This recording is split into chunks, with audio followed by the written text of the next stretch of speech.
After 2 years, Tiago would finally take a walk outside the clinic premises, properly accompanied by a team.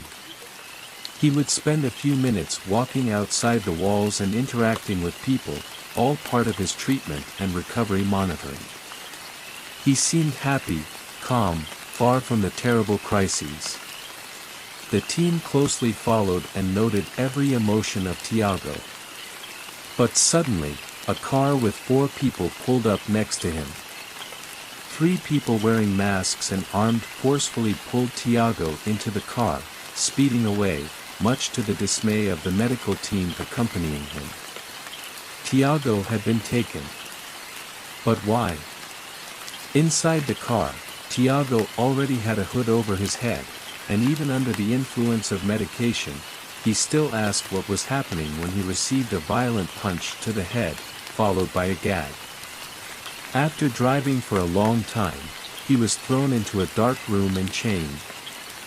Every time he asked what was happening, he was attacked. He didn't know how much time had passed. Then, one day or two, the hood was removed, revealing 4 masked people, all armed. Tiago, struggling with the brightness, tried to look at those people who seemed to be enjoying the situation. Well, you spoiled brat, you can scream and struggle all you want.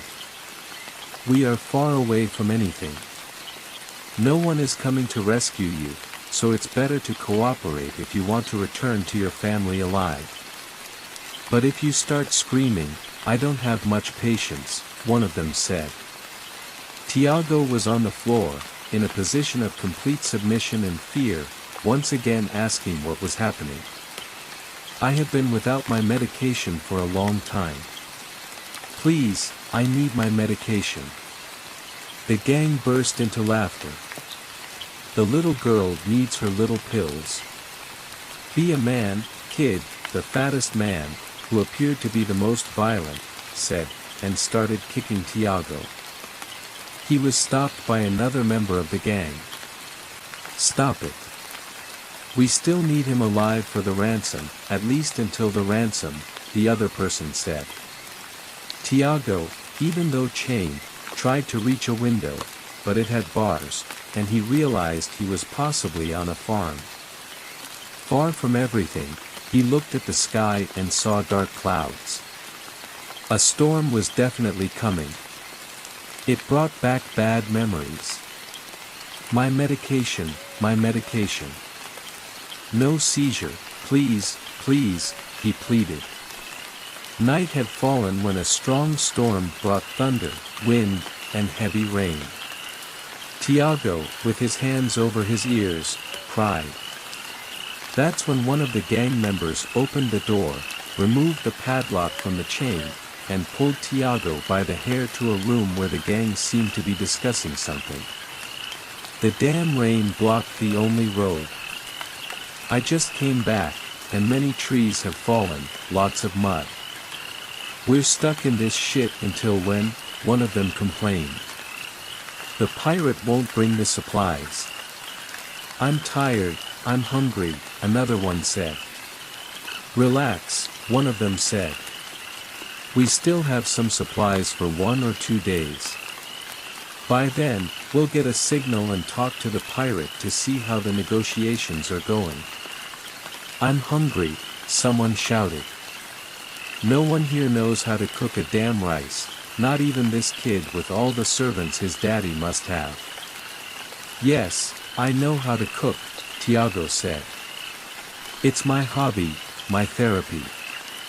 The fat man, who was the most violent in the group, said, well, then, send the kid to the kitchen and make something to eat.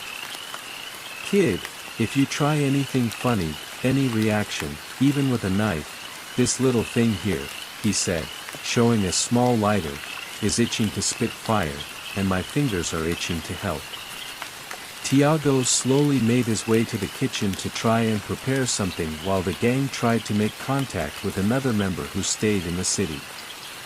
At a certain moment, they managed to get a signal. They had at least 15 missed calls from the other member. They quickly called back. Where's the boy? What did you guys do? Where's the boy? The voice on the other end asked. Relax, pirate. The boy is here, and he's actually cooking for us. Just calm down, one of the gang members responded. While the gang watched the other member, they instructed them to turn on the TV to the local news.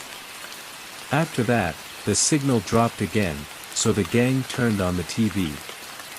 The authorities still have no information regarding the kidnapping of a boy named Tiago, who was in a recovery clinic. The motives are unknown, and the police suspect it might be an act of revenge.